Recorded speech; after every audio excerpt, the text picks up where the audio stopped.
lock our doors to keep the darkness out. We turn the bolt, we slide the chain, and we tell ourselves we are safe. But what if the true horror wasn't something trying to get in? What if it was already on the other side of the lock, waiting for you to close it? Tonight, prepare to hear 5 tales of terror from the other side, 5 Halloween stories from behind locked doors. The last tenant. They say you never get a second chance to make a first impression, but I think the same is true for a first home. The moment you cross the threshold, you just know. For Ben and me, that moment was Halloween. The real estate agent called it a quirk of the calendar, but we called it fate. We were young, in love, and the price for the 2-bedroom on Cedar Avenue was too good to be true. We should have known that phrase always is. The previous tenant, Mr. Albright, was an elderly recluse who'd apparently just vanished. Poof, gone. The landlord, eager to rent it out, said we could do whatever we wanted with the stuff he left behind. It was a little creepy, sure, the idea of a life just abandoned, but we were pragmatic. We'd box it up, donate it, and make the space our own. That was the plan anyway. The smell hit me first when we unlocked the door. A thick Swedish scent of dust and decayed roses, undercut by something sharper, like old metal. The apartment was a time capsule. Doilies on dusty side tables, a single worn armchair facing a blank wall, and cabinets still stocked with canned goods. It felt less like a home and more like a stage set waiting for its final act. Ben, ever the optimist, slapped me on the back. "Look at this place, Maya. All this original molding. We can make it amazing." I forced a smile. "It just needs a good airing out. And an exorcism." I laughed, but the joke fell flat, swallowed by the oppressive silence. We started in the bedroom, hauling our cheap IKEA boxes over the worn Persian rug. That's when I found it, tucked away in the bottom drawer of the nightstand, beneath a stack of yellowed handkerchiefs. A small leather-bound diary. The cover was soft and greasy with age. "Ben, look at this." He peered over my shoulder as I opened it.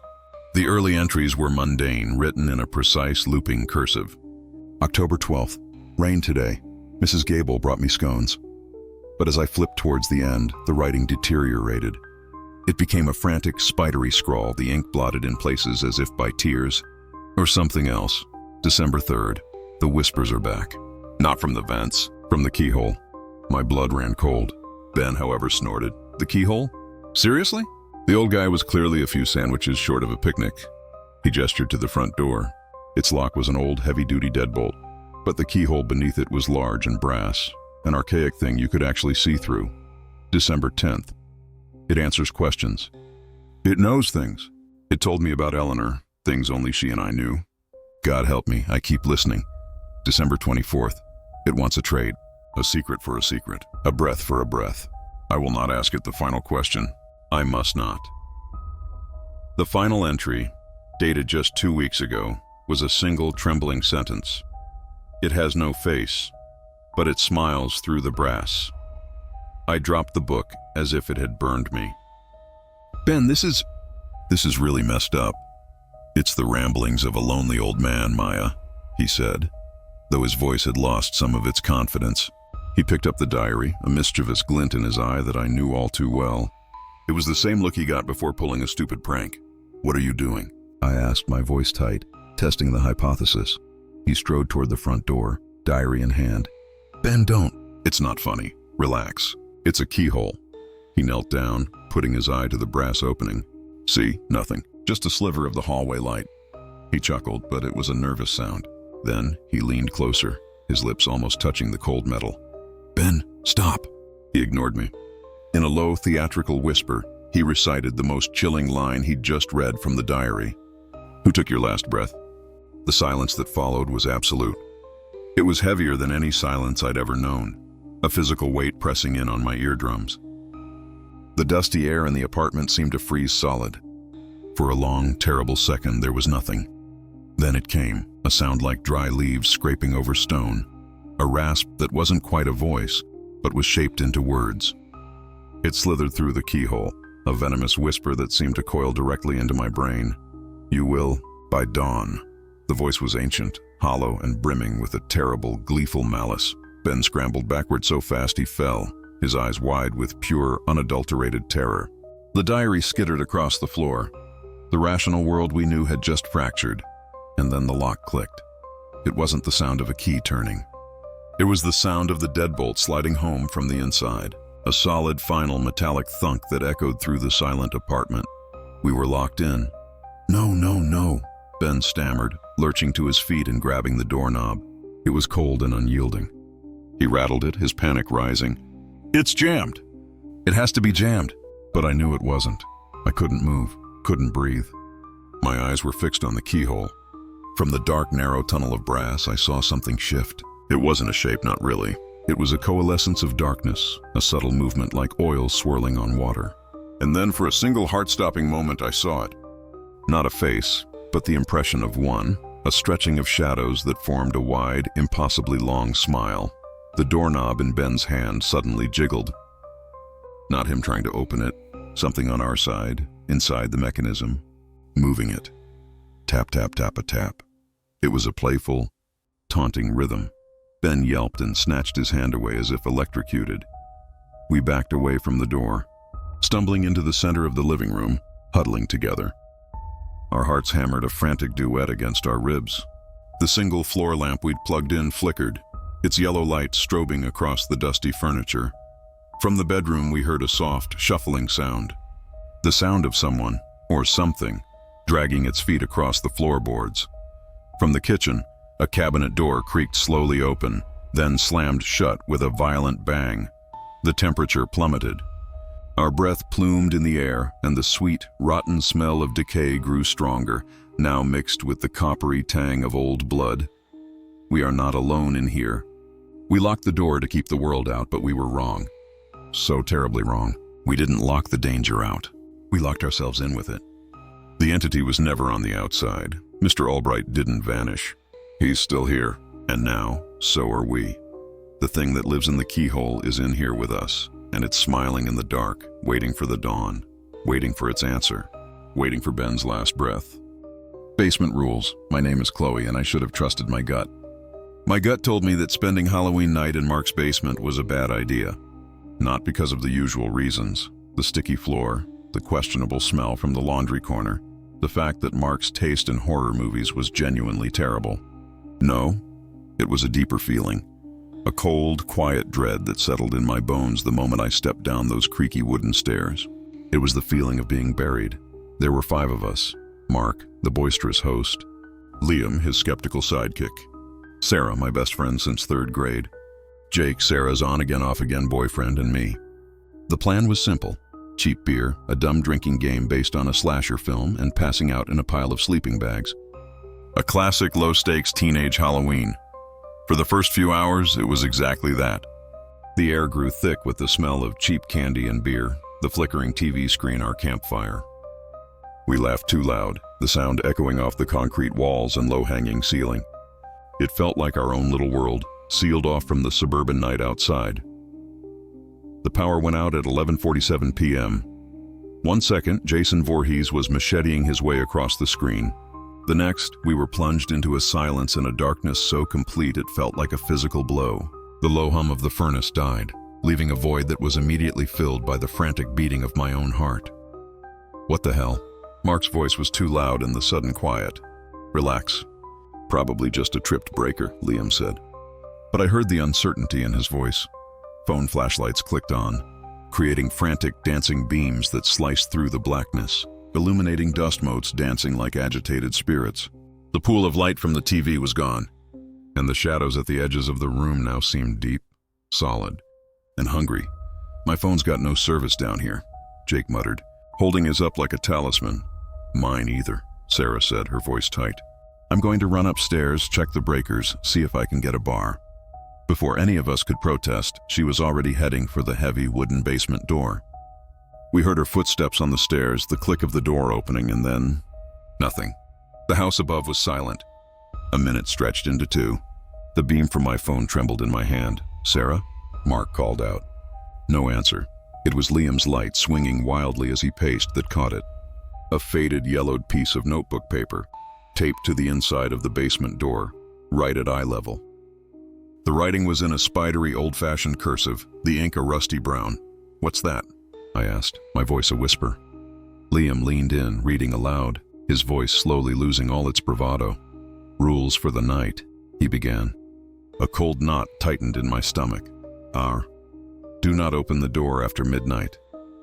If you hear scratching, blow out all candles. If it imitates a voice you know, stay silent until it goes away." A beat of silence hung in the damp air. Then Mark burst out laughing, a harsh, nervous sound. "Rules for the night?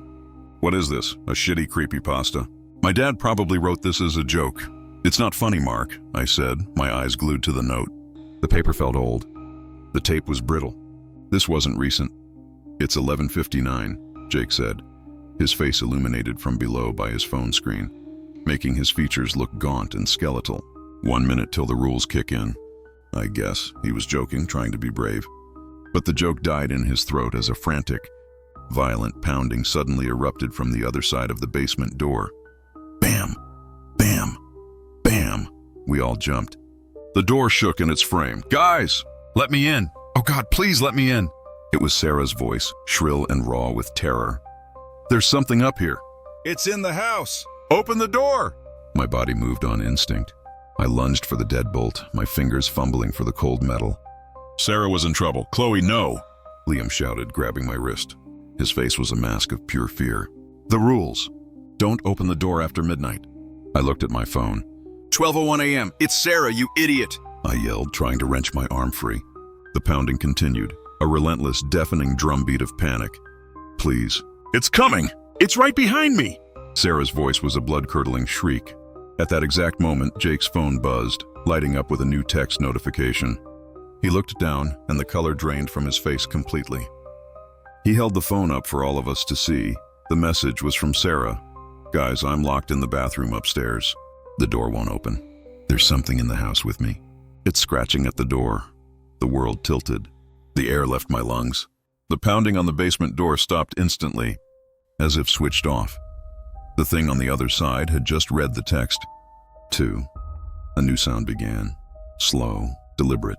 It was the sound of a single, long fingernail, or perhaps something closer to a claw, being dragged down the length of the wooden door from the outside. Screw rape. The rules flashed in my mind. If you hear scratching, blow out all candles. Mark, in a stroke of misguided bravery, had lit a few scented candles when the power failed. Their small, warm flames now seemed like beacons of doom. "The candles," I hissed. "Blow them out!" Liam didn't need telling twice. He scrambled, puffing out the flames one by one until we were left in the cold, unforgiving light of our phone screens. The scratching stopped. We stood frozen, huddled together in the center of the room, our breaths pluming in the suddenly frigid air. The silence was worse than the noise. It was a listening silence. Then a new voice came from the other side of the door. It was Mark's dad's voice, warm and concerned. "Hey, kids, you okay down there? Power's out all over the neighborhood. I brought you some more flashlights." Hope, stupid and fleeting, flared in Mark's eyes. He opened his mouth to answer. I slapped my hand over it, my eyes wide with warning. Rule 3. If it imitates a voice you know, stay silent until it goes away. We stood there, not breathing. The thing outside waited. After a moment, the voice came again, but the warmth was gone, replaced by a cold, metallic edge. "I know you're in there. I can smell your fear." It fell silent again. We didn't move. A minute passed. Then 5. Then a soft, wet sound. The sound of something pressing itself against the keyhole.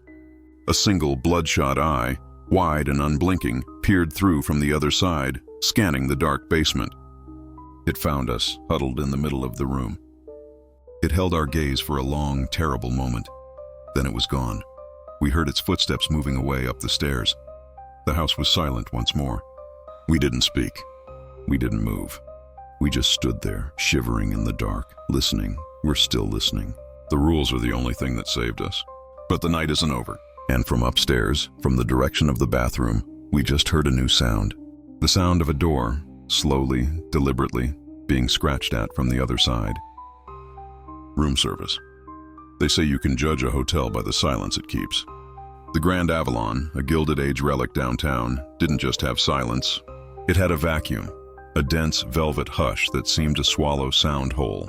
I'd checked in on Halloween night, a last-minute booking for a quarterly audit that could have been an email. My name is Thomas Albright, and I am a man of spreadsheets and logic, of double-entry bookkeeping and predictable outcomes. The Avalon, from the moment I pushed through its heavy, brass-plated revolving door, felt like a column of numbers that refused to add up. The lobby was a cathedral to a bygone era, all marble floors and gilded cherubs staring down from a vaulted ceiling. A single, massive floral arrangement dominated the center of the room, its blossoms a deep, unnatural crimson, filling the air with a cloying, funereal scent. The clerk at the front desk was a gaunt man with slicked-back hair and eyes that held no light. He moved with a slow, deliberate grace, his fingers, long and pale, tapping out a silent rhythm on the polished mahogany as he checked me in. Room 714. "Mr. Albright," he said, his voice a dry whisper. "A corner room. Very quiet." He handed me a heavy, tasseled key, its metal cold and surprisingly weighty in my hand. "We hope you enjoy your stay." The elevator was a brass cage that creaked and moaned its way to the 7th floor. The hallway was long, dimly lit by sconces with flickering orange bulbs that cast more shadow than light. The carpet, a deep burgundy pattern, was so thick it muffled my footsteps into nothing. My own room 714 felt like a sepulcher. Heavy dark wood furniture, thick velvet drapes, and a 4-poster bed that looked better suited for a lying in state than a night's sleep. The air was stale, carrying a faint metallic tang, like old coins. Exhaustion from a day of travel and tedious meetings weighed me down. I dropped my briefcase, slid the heavy deadbolt across the door, a solid, reassuring piece of brass, and didn't even bother to undress. I fell onto the bed, the mattress sighing under my weight, and was swallowed by a deep, dreamless sleep almost instantly. I was woken not by a sound, but by the absence of one. The low, perpetual hum of the city that usually seeped through any hotel window was gone. The room was a tomb. And then I heard it. A soft, precise click from the door. My eyes snapped open, adjusting to the sliver of light from the hallway coming under the door. I saw the deadbolt. It was moving. It slid back, slowly, smoothly, with a series of soft, metallic shunks. There was no hand on it. It moved as if an invisible locksmith was on the other side, working with expert, patient hands. My breath caught in my throat. I was frozen, watching this impossible, silent ballet of metal. The bolt finished its journey, fully retracted. The doorknob began to turn. I launched myself out of bed, my heart hammering against my ribs like a trapped bird. I stumbled to the door and yanked it open, my pulse roaring in my ears. The hallway was empty. Absolutely, profoundly empty. The flickering sconces cast long, dancing shadows, but there was no one. No retreating figure, no sound of footsteps. Just that oppressive, waiting silence. "Hello?" I called out, my voice thin and reedy. It was swallowed by the hallway without an echo. Logic, my old friend, rushed in with pathetic excuses. A faulty mechanism adraft. The building settling. I slammed the door shut, my hands trembling as I rammed the deadbolt back into place. It wasn't enough. I saw the flimsy security chain and slid it into its track with a definitive rattle. There, secure. I stood there for a full minute, my ear pressed against the cool wood. Listening. Nothing. I lay back down, but sleep was a distant country. Every creak of the floorboards, every rustle of the air conditioner was a potential threat. I watched the digital clock on the nightstand blaze its red numbers into the darkness. An hour bled away. My eyelids grew heavy again, the exhaustion finally pulling me under. The second time, I was awake to hear it all. It started with the bolt. The same slow, deliberate shunk. Shunk, shunk. I sat bolt upright, my blood turning to ice water. I could only watch, paralyzed, as the metal bar slid back into the door. Then, the lock in the doorknob itself turned with a quiet, oiled clunk. My eyes darted to the security chain. It began to rattle, gently at first, then with more violence. Click, clack, click, clack. It was the sound of someone, or something, trying to open the door, testing the one remaining point of resistance. It shook in its track, a frantic, angry sound in the silent room. I found my voice, a raw, terrified shout. "Who's there?" The rattling stopped instantly. I scrambled for the phone on the nightstand, my fingers fumbling as I dialed 0 for the front desk. A calm, smooth voice answered. "Front desk. How may I assist you?" "There's someone trying to get into my room," I hissed, trying to keep my voice down. "Room 714! They're messing with the lock." "Security will be right up, sir."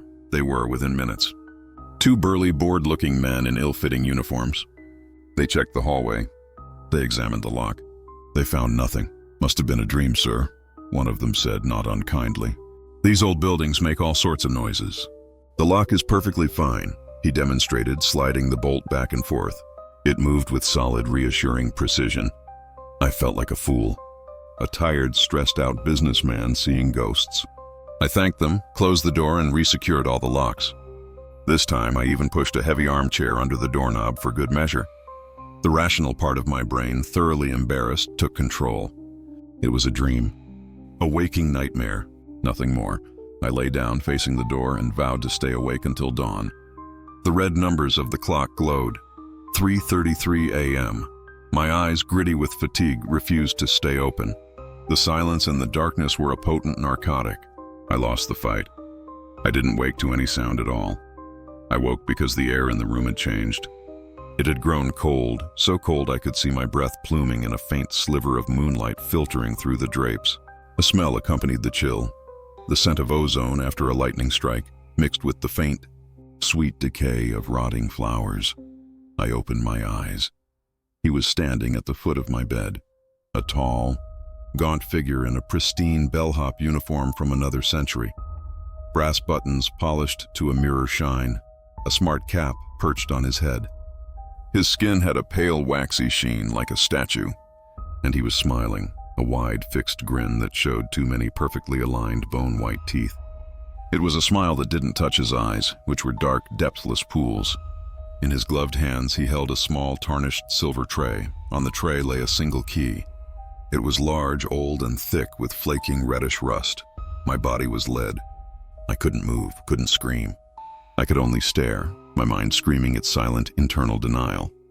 This wasn't happening. The apparition didn't move. It simply stood there, its horrific smile unwavering. Then it spoke, its voice a dry, papery whisper that seemed to originate inside my own skull. "Your room is ready, sir."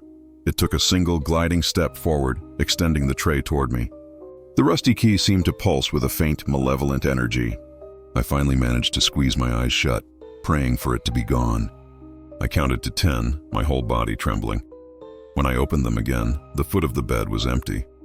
The room was still freezing. The smell of ozone and decay lingered, and on the carpet, directly where the specter had been standing, lay the single, rusty key. I haven't touched it. I haven't moved. The chair is still under the doorknob. The bolts are still thrown. But I know, with a certainty that chills me deeper than the cold, that those locks don't matter. He doesn't need to open the door. He's already in here, and he's just waiting for me to accept his key. The panic room. My name is Lena, and the most terrifying sound I've ever heard isn't the one that woke us. It was the silence that came after. The silence of a house that has been violated, holding its breath. It was Halloween night, and our parents were at a fundraiser 20 miles away, leaving me, a responsible 19-year-old, in charge of my 8-year-old brother Leo. Our house is a modern box of glass and steel, a lonely beacon of light at the end of a long, wooded driveway. We'd gorged on candy, watched scary movies, and I'd just tucked him in, the plastic mask of some cartoon superhero grinning from his bedside table. The first sound was a distant crash of shattering glass from the front of the house. Not the delicate tinkle of a fallen picture frame, but the violent, explosive report of a door being forced. My blood went cold. Leo's door creaked open, his small face pale in the hallway light. "Lena?" Then came the footsteps, heavy, booted, and multiple. They weren't trying to be quiet. They were a statement. "The panic room," I breathed, grabbing his hand. My father, a paranoid tech consultant, had the room installed last year. "It's not paranoia if they're really out there," he'd said, giving me the tour. Now his fear felt like a prophecy. We sprinted down the hall to the master bedroom, the thudding footsteps and gruff, muffled voices growing louder behind us. I slammed the bedroom door shut, engaged the heavy-duty lock, and shoved a dresser in front of it for good measure. My heart was a frantic drum against my ribs. The panic room was concealed behind my parents' walk-in closet. I pressed my thumb to the scanner, the LED flashing green. The heavy steel-reinforced door hissed open. I shoved Leo inside, slammed it behind us, and threw the 3 manual bolts. Thick, solid steel bars that slid into the frame with a sound of absolute finality. Thunk, thunk, thunk.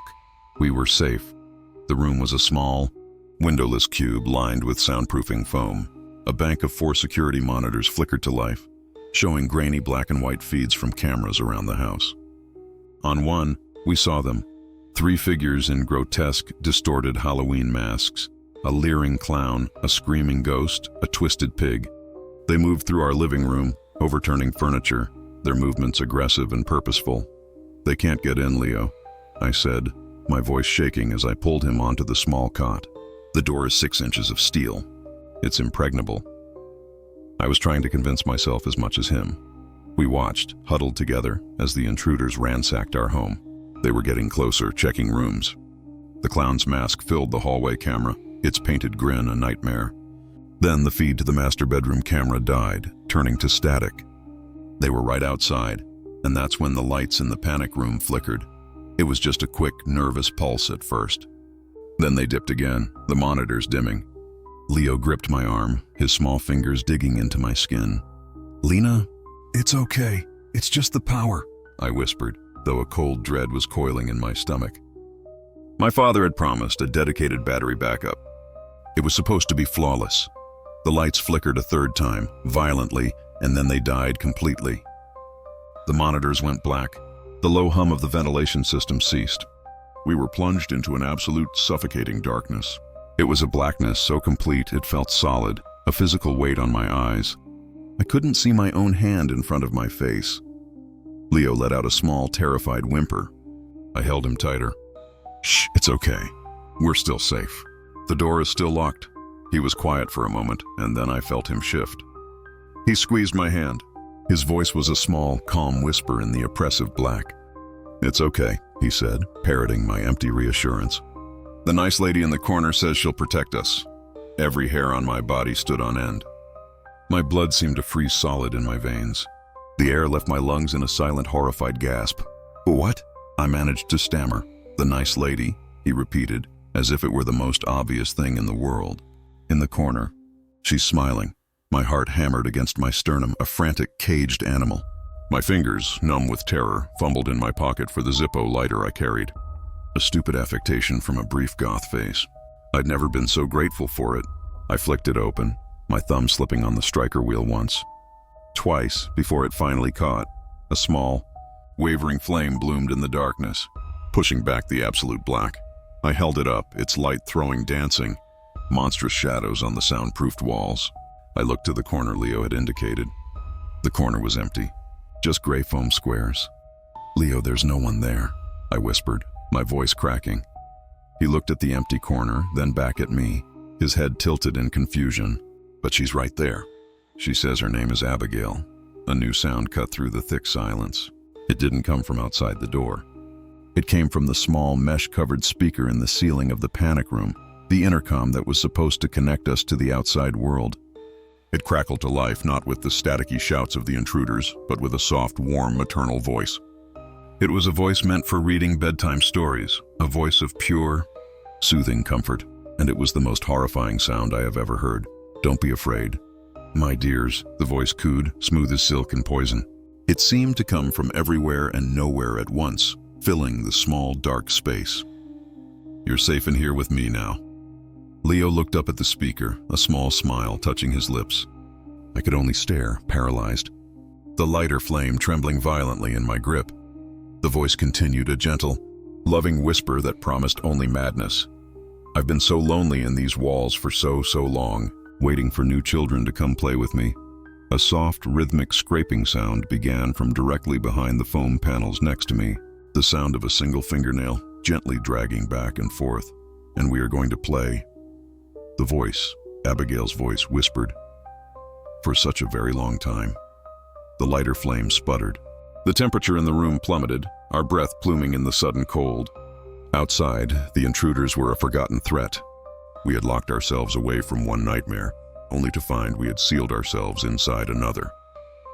The panic room wasn't a sanctuary. It was a tomb, and we were not its first occupants.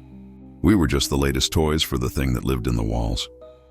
The attic's heart. My name is Lily, and I took the job caring for old Arthur Brenner because the ad promised quiet solitude, and the photograph of the Victorian house, wrapped in ancient oaks, looked like a sanctuary.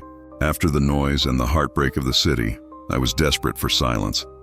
I should have known that old houses have their own kinds of noise and their own hungrier kinds of heartbreak. Arthur was a ghost haunting his own home, a frail, papery man who moved through the dusty rooms with a quiet, perpetual terror. His eyes, a milky blue, would constantly flick towards the ceiling, as if tracking the path of a bothersome fly. But there were no flies. On my first day, he'd gripped my arm with a surprising, desperate strength. His breath smelled of dust and old tea. The attic, he'd wheezed, his gaze boring into mine. You are never under any circumstances to go up there. Do you understand me, girl? Never. He'd pointed a trembling finger at the door at the end of the upstairs hall. It was unremarkable, save for the heavy black iron padlock that secured it, a lock that looked newer and sturdier than anything else in the crumbling house. I'd nodded, a practical young woman humoring an eccentric old man. I assumed it was stuffed with fragile heirlooms or structural rot. He was too proud to show a stranger. For weeks I followed the rule. I cooked his bland meals, I dusted the endless bric-a-brac, and I tried to ignore the feeling of the house itself. It was always cold, a damp chill that clung to the bones no matter how high I turned the heat. And it was never truly silent. There were the usual settling groans, of course, but sometimes in the dead of night, I'd wake to a sound I couldn't place, a soft, wet, squelching noise, like someone wringing out a heavy sponge. Then came Halloween. A storm had rolled in, whipping the oak branches against the siding like skeletal fingers scratching to get in. Arthur had retired early, leaving me alone with the groaning house and the howling wind. I was reading in the parlor when I first heard it, a sound distinct from the storm, a low, rhythmic thumping. It was faint, almost masked by the wind, but it was there, a steady, deliberate thump, thump, thump. It was coming from directly above. From the attic, my professional resolve began to crack. What if it was an animal, a raccoon or worse, a branch battering the roof, threatening to cause a leak? My duty of care warred with Arthur's frantic warning. The thumping seemed to get louder, more insistent. It wasn't the random battering of the wind. It was a pulse, a heartbeat. Curiosity, that fatal flaw, got the better of me. I remembered seeing a ring of old keys in the kitchen drawer, tucked away in a chipped teacup. My heart hammering in my own chest, a frantic counter-rhythm to the slow, steady beat from above. I fetched them. The keys were cold and heavy in my hand. The padlock felt like ice. I tried key after key, my hands shaking, each metallic scrape sounding like a gunshot in the hushed hallway. The thumping from the attic seemed to quicken, just slightly, as if in anticipation. Finally, a large skeleton key slid in and turned with a solid, oiled clunk. The lock sprang open. I took a deep breath, pushed the door, and was hit by a wave of air so thick and foul I gagged. It was the smell of a butcher's shop left in the sun, coppery and sweet, mixed with the damp earthiness of a deep grave. The stairs were steep and narrow, disappearing into a perfect blackness. The thumping was deafening now, a wet, muscular sound that vibrated through the floorboards. I clicked on my phone's flashlight and ascended. The beam cut through a forest of cobwebs, illuminating dust motes dancing like agitated spirits. The attic was a single large space, empty save for a few shrouded mounds of furniture. And in the very center of the bare wooden floor it sat. It was a heart. But it was all wrong. It was the size of a large dog, a grotesque, fleshy organ of mottled purple and gray, slick with a glistening clear fluid. It pulsed, slowly, rhythmically, expanding and contracting with a wet, sucking sound. Thick, root-like tendrils of vein tissue spread out from its base, worming their way down through the gaps in the floorboards, sinking deep into the house's foundations. The entire structure seemed to be fed by this thing.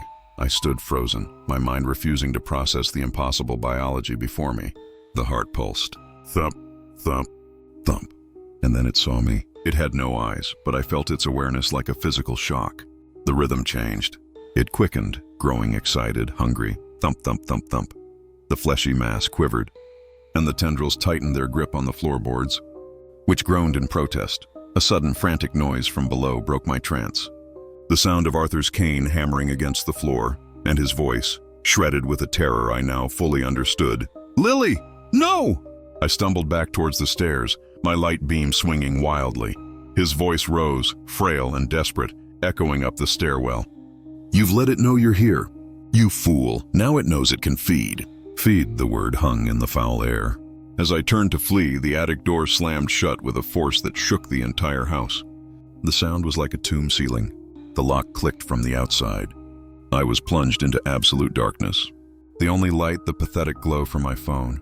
The only sound, the frantic, wet thump, thump, thump, thump of the heart.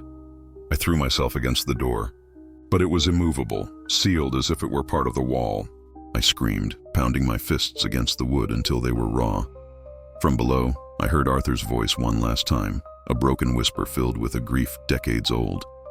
"I'm sorry, child. It's chosen you." The thumping grew louder, closer. I spun around, pressing my back against the door, shining my light into the darkness. The heart was moving. It was pulsating more violently, and the tendrils were retracting, slithering back from the floorboards like thick, bloody worms. They began to creep across the floor, not towards me, but towards the walls, the ceiling, weaving a fleshy living cage. The battery on my phone is dying. The light is fading. The smell is overwhelming. And the heart, it's beating faster now. It's beating for me. It's been alone up here for so long, trapped with only old Arthur, its keeper, its prisoner. But I'm younger. I'm stronger. I have so much more life to give. The last thing I will see before the light goes out completely is the pulsating, grotesque muscle in the center of the room, and the glistening, wet tendrils as they slowly, deliberately begin to reach for me. Did these tales of terror leave you checking the locks on your own doors? If you're brave enough for more, hit that subscribe button and ring the bell so you won't miss our next journey into the dark. Until then, sleep with the lights on.